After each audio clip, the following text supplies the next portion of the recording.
There were 4 people in the room the night DEA agent Ricky Sandoval was murdered. El Sueño, the head of the Santa Blanca cartel, Ricky, and the last 2 were La Yuri and El Polito. Yuri and Polito met at a poor state-run hospital in Chiapas, where El Polito was doing his residency and La Yuri worked as a nurse. It was love at first sight. From the first moment their eyes met, they were inseparable. A love like no other.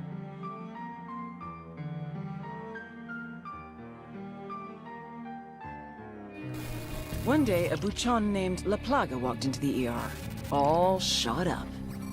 It was touch and go for a while, but Yuri and Polito were able to save his life. La Plaga was grateful. He showered them with gifts, invitations to the most exclusive parties, even a new car. And after a while, La Plaga made Yuri and Polito the personal medical staff of the Santa Blanca cartel. But that wasn't their main job. See, Yuri and Polito know about the human body. They know how much pain a person can endure before he'll die. They know how to keep a person alive and awake so they can feel the pain. And most of all, they know how to inflict that pain. That's what they do in Itaqua province. When Santa Blanca captures someone that refuses to talk, La Yuri and El Polito make them talk. They break people. Like I said, there were 4 people in the room the night Ricky Sandoval was murdered. Sueño, Ricky, Yuri, and Polito. They kept Ricky alive while Sueño tortured him. Non-stop for 47 hours straight.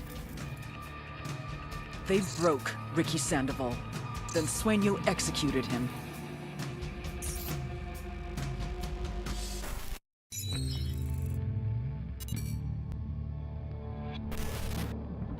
When I was a kid, we used to live over the train tracks. Every time a train went past, I would run into my mother's bed, and she'd assure me there was no such thing as monsters. She was such a liar. El Pozolero, also known as the Stew Maker.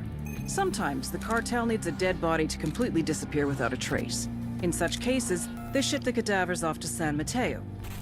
The first thing El Pozolero does is place the bodies inside a barrel, which he fills with caustic soda, sodium hydroxide, then covers the drums, stirring occasionally. After 24 hours, there's nothing left but a thick sludge, a stew. He pours this into a pit. Any leftover teeth or bone fragments he smashes into dust. Last year, more than 300 people disappeared in San Mateo. Their families have no idea if their loved ones are alive or dead. They can't have proper burials, they can't have closure. The only one who knows what truly happened to these people is El Pozolero, the monster who melted them.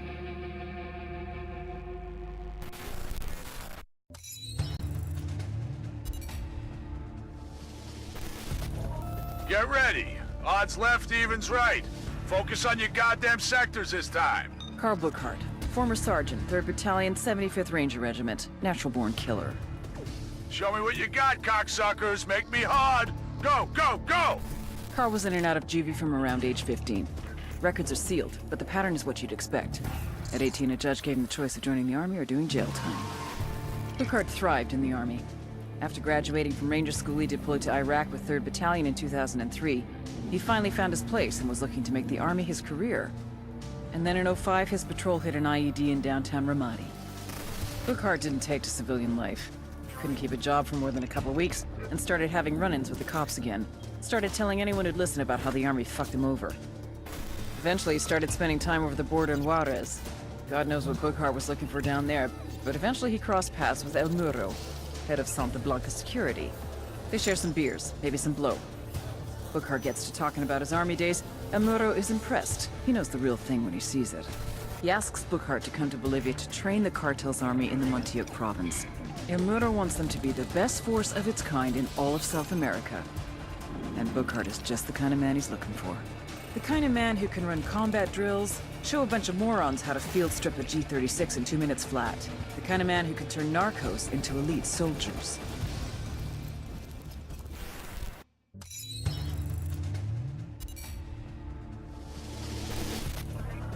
Major General Barro is a patriot.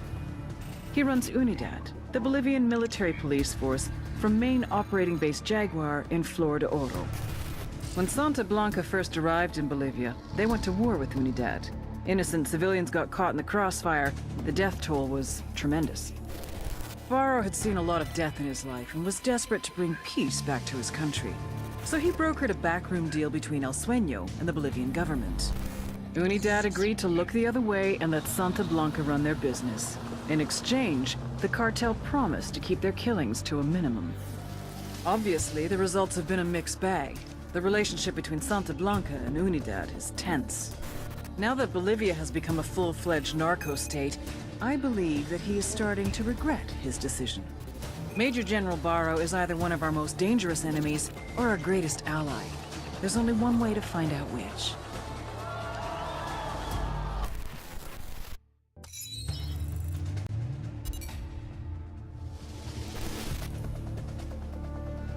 Intel on this guy is sketchy at best. The cartel and the Bolivians call him El Comandante, age unknown, birthplace unknown, real name unknown. An officer in Unidad, Bolivia's military police, El Comandante made a name for himself hunting down rebels. The rebels had something of a foothold in Media Luna until El Comandante and Unidad arrived in force. It was a slaughter. Rumor has it our boy personally took a few scalps as souvenirs. On paper, he's a lieutenant colonel. In reality, he wields the kind of authority reserved for legends. And he's been using that authority to put Unidad to work for Santa Blanca. But the way he's been insinuating Unidad into the cartel's operation should make Sueño worry. If it were up to him, Sueño wouldn't work with anyone from Unidad. His problem is the rebels. You can't fight what you don't know. And if there's one thing El Comandante knows, it's the rebels. Without him, Media Luna would be in rebel-controlled territory.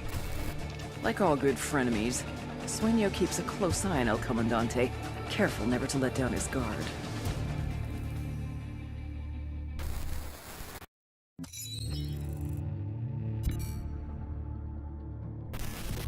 Ignacio Perez Cervantes, also known as La Plaga, the Plague.